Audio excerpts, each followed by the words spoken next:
Throughout the course of human history, across the entire planet, people have been creating art.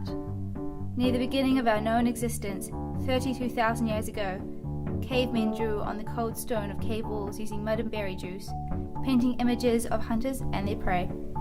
As times changed, so did art. Between the 14th and 17th century lay the significant Renaissance period, in which paintings took a turn towards realism. Artists began studying light and shadow, and in the case of the famous painter Leonardo da Vinci, human anatomy. In modern society, we see art all around us. Famous artists such as Banksy, Duchamp, and Damien Hirst are pushing the boundaries of what art even is, creating pieces from all sorts of materials in many places across the entire world. So, we know that art develops and changes. Across the many years of human history, meaningful and beautiful works of art have been made, and more still are being created today, each artist creating valuable pieces which are all unique. But are these differences subject to change in social context? Or are the new ideas and styles which they are composed of simply imagined and created due to random chance, having no further relevance to society at the time of creation?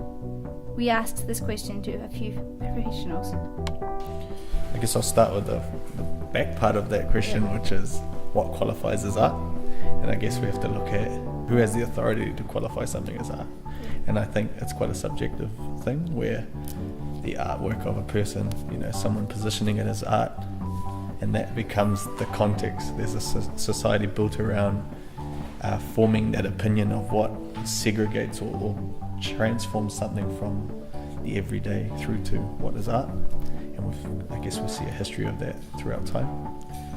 Society's broken into so many different communities, I would say, and different artists speak from different communities from a different standpoint.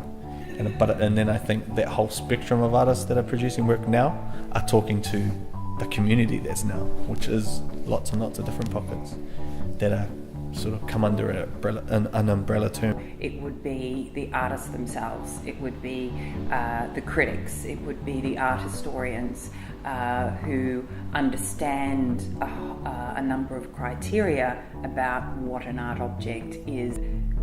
Great art, I believe, is deeply connected to its time, and I think when you're looking at if one considers the whole discussion about contemporary art and historical art, really great art was always contemporary once.